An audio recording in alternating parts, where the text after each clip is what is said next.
പ്രേം നസീറിനെ കുറിച്ച് പറഞ്ഞപ്പോൾ വേറെ കാര്യം എനിക്ക് ഓർമ്മയുണ്ട്. ലാലിപ്പം ഭയങ്കര സമാധാനപ്രിയനും ശ്രീബുദ്ധൻ്റെ ഒരു രൂപത്തിലാണ്. വേറെ ഒന്നും കൊണ്ടല്ല, ലാൽ അതിലേക്ക് ലാലിനെ തന്നെ നവീകരിച്ചെത്തി. ഓരോ ആൾക്കാർ അങ്ങനെയാണ്, നമ്മൾ സ്വയം നവീകരിക്കും. പക്ഷേ ഇവിടെ കൂടിയിരിക്കുന്ന ആൾക്കാർ അല്ലെങ്കിൽ പ്രേക്ഷകർക്ക് ഒരു കാര്യം അറിയില്ല. ഈ ലാല് പ്രേം നസീറിനെ ആരോ കളിയാക്കിയപ്പോൾ ചാടിയെടുത്ത് അവൻ്റെ ചെകിട്ടത്തുനിന്ന് പൊട്ടിച്ച ആളാണ് ഈ ഇരിക്കുന്ന ആൾ. അതും ചെയ്തിട്ടുണ്ട്. പിന്നെ അടിച്ചിട്ടുണ്ടോ? അതൊക്കെ സംഭവിക്കും.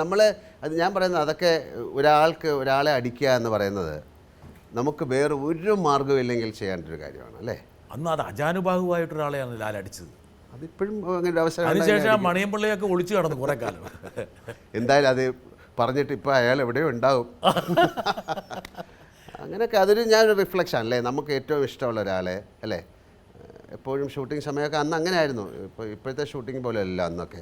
ഭയങ്കര ആളും ബഹളവും ഒരുപാട്. അതെന്താ ലാലെ പെട്ടെന്ന് അങ്ങോട്ട് അടിക്കാൻ തോന്നിയത്?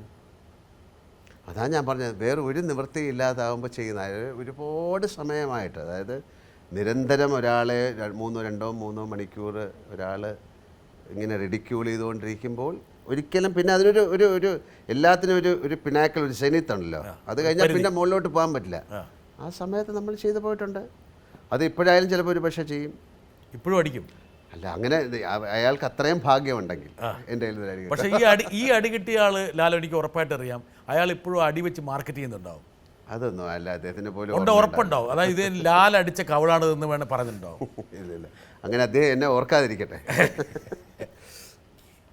വരട്ടെ. അടിച്ച ആളാണോ? അല്ല. പലപ്പോഴും എന്നെ അത്ഭുതപ്പെടുത്തിയിട്ടുള്ള ലാലേട്ടൻ്റെ ഒരു ക്വാളിറ്റിയെ പറ്റിയാണ് ഇപ്പോൾ ഞാൻ ചോദിക്കുന്നത്. പല സിറ്റുവേഷനിൽ ഇത്രയും സ്ട്രെസ്ഫുള്ളായിട്ടൊരു ജോലി ചെയ്ത് എല്ലാ രീതിയിലും ടെൻഷനൊക്കെ അനുഭവിക്കുന്ന സിറ്റുവേഷനിലും നമുക്ക് പലപ്പോഴും ദേഷ്യം വന്ന് അടി കൊടുക്കേണ്ട ഒരു സിറ്റുവേഷനിൽ പോലും ലാലേട്ടൻ അവരോടൊക്കെ വളരെ സംയമനം പാലിച്ച് വളരെ ക്ഷമയോടുകൂടി പെരുമാറുന്ന ഞാൻ കണ്ടിട്ടുണ്ട്. എങ്ങനെ ഇതിന് സാധിക്കുന്നു? സംയമനം പലപ്പോഴും പാലിച്ചിട്ടില്ല എന്ന് ഇപ്പോൾ ലാല് പറഞ്ഞില്ലേ? അല്ലല്ല, അത് ആ ചോദ്യത്തെ തന്നെയുണ്ട്. ഇത് എന്നെ സംബന്ധിച്ച കാര്യമാണ്. എന്നെ റിഡിക്യൂൾ ചെയ്യുകയാണെങ്കിൽ ഞാൻ മിണ്ടായിരിക്കും. ഓ, അങ്ങനെയാണ്. അങ്ങനെയല്ലേ. ഇപ്പം ഞാൻ എന്താണ് പറഞ്ഞത്, നസീർ സാറിനെ പോലെ ഒരാളെ ആ സമയത്ത് അങ്ങനെ പറയാൻ പാടില്ല. ഇപ്പോൾ എന്നെ ഒരാൾ നിരന്തരമായിട്ട് പറഞ്ഞു കഴിഞ്ഞാൽ നമുക്ക് ഇപ്പോൾ ഒരുപക്ഷെ നമ്മുടെ കൂടെയുള്ള ആൾക്കാർ അവരെ കൈകാര്യം ചെയ്യും. നമുക്കതിനുള്ള ഒരു ചാൻസ് ഇപ്പോൾ കിട്ടാറില്ല.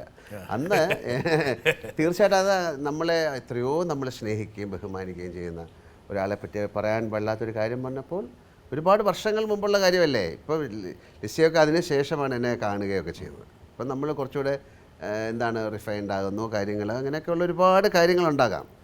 പിന്നെ സംയമനം പാലിക്കുക. ഞാൻ ഒരിക്കൽ കൂടെ പറഞ്ഞു, ഏറ്റവും മോശമായ കാര്യമാണ് ഒരാളെ ഉപദ്രവിക്കുക എന്നുള്ളത്. You have no right to hurt a person physically or mentally എന്നൊരു വാക്കുണ്ട് അല്ലേ. പക്ഷേ ഒരു നിവൃത്തിയില്ലെങ്കിൽ ചെയ്യാവുന്നൊരു കാര്യം ഒരു അടി കൊടുക്കുക. മനസ്സിനെ ബാധിക്കുന്ന ചില പ്രശ്നങ്ങൾ, പ്രതിസന്ധികൾ ഒരു പക്ഷേ ഒരാൾ വേണമെങ്കിൽ അത് സംബന്ധിച്ച് വേണമെങ്കിൽ ഇതിന് ചോദ്യം ചോദിക്കാൻ ആഗ്രഹിക്കുന്നുണ്ട്. നമസ്തേ ലാലേട്ട.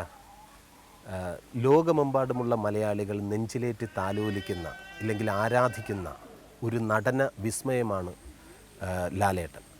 ഇപ്പോൾ എനിക്ക് തന്നെ ഞാൻ മിക്ക സ്ഥലങ്ങളിലും ഏറ്റവും ഇഷ്ടപ്പെട്ട താരമാരാണെന്ന് ചോദിക്കുമ്പോഴും ഏറ്റവും കൂടുതൽ കൈയടിച്ച് പറയുന്നത് ലാലേട്ടനെയാണ്. അത് ആരാധകർ പ്രായഭേദമന്യെയാണ്. അതിൽ കൂടുതൽ എനിക്ക് തോന്നിയിട്ടുള്ളത് സ്ത്രീജനങ്ങളാണ്. ഒരുപാട് ചേട്ടൻ ആരാധനയോടുകൂടി നോക്കിക്കാണുന്ന ഒരുപാട് സ്ത്രീജനങ്ങളുണ്ട്. അപ്പോൾ ഇത്രയും ആരാധനയോടുകൂടി, ഇഷ്ടത്തോടുകൂടി, പ്രണയത്തോടുകൂടി അവർ ചേട്ടനെ ആരാധിക്കുമ്പോൾ ചേട്ടന് തോന്നുന്നത് എന്താണ്? എന്തുകൊണ്ടാണ് ചേട്ടനെ ഇത്രമാത്രം ആരാധിക്കുന്നതെന്ന് ചേട്ടൻ എപ്പോഴെങ്കിലും സ്വയം തോന്നിയിട്ടുണ്ടോ? എന്തുകൊണ്ടായിരിക്കും? അത് ഈ പ്രോഗ്രാമിലൂടെ അറിഞ്ഞാൽ കൊള്ളാമെന്നുണ്ട്. അത് ആടാണോ കരഞ്ഞത്?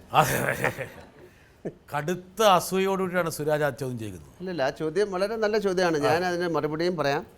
ഞാൻ ചെയ്തിരിക്കുന്ന കഥാപാത്രങ്ങൾ തന്നെയാണ് അല്ലേ, ഞാൻ ചെയ്തിരിക്കുന്ന സിനിമകൾ തന്നെയാണ് അതിൻ്റെ കാരണം. ഞാൻ ചെയ്തിരിക്കുന്ന സിനിമകൾ തന്നെയാണ് അതിൻ്റെ കാരണം അല്ലേ.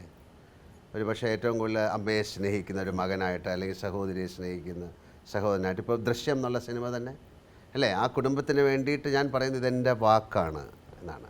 നിങ്ങൾക്കൊന്നും സംഭവിക്കില്ല എന്ന് പറയുന്ന, അപ്പോൾ ഒരുപാട് ഒരു സഹോദരനെ, അല്ലെങ്കിൽ ഒരു കാമുകനെ, അല്ലെങ്കിൽ ഒരു ഭർത്താവിനെ, അല്ലെങ്കിൽ ഒരു ചേട്ടനെ ഒക്കെ ഒരുപാട് ആൾക്കാർക്ക് കാണാൻ സാധിക്കുന്നു എന്നുള്ളതായിരിക്കും. അതെൻ്റെ കഥാപാത്രങ്ങളിലൂടെ സംഭവിച്ചതാണ്. എന്തായാലും അങ്ങനെ ഒരു ചോദ്യം ചോദിച്ചതിന് നന്ദി പറയുന്നു. കൂടുതൽ കൂടുതൽ ആൾക്കാർ ലാലേട്ടനെ സുരാജ് ലാലേട്ടനെ സ്നേഹിക്കുന്ന ആൾക്കാരുടെ പേരുകളൊന്നും പറയാൻ പോകുന്നില്ല. അത് പറഞ്ഞു കഴിഞ്ഞാൽ ഈ ഇൻ്റർവ്യൂ ഒരുപക്ഷെ പാതിരാത്രി കഴിഞ്ഞാൽ അവസാനിക്കും. അത്ര നീണ്ട നിരയാണ്. അതെ. താങ്കളെ ആരാധിക്കുന്ന ഒരുപാട് സ്ത്രീകൾ എന്നോട് പറഞ്ഞു, എനിക്ക് ഈ പരിപാടിയിൽ വന്ന് ലാലേട്ടൻ എനിക്ക് പ്രണയമാണെന്ന് പറയണം, അതിൻ്റെ ഒരു അവസരം തരുമെന്ന് പറഞ്ഞു. ഞാൻ പറഞ്ഞു അങ്ങനെ ഒരു സാഹസത്തിന് ഞാൻ മുതിരുന്നില്ല. അതെന്താ? ഓ അത് ശരി, അവരെ കാണണമല്ലേ? അങ്ങനെയൊന്നുമില്ല.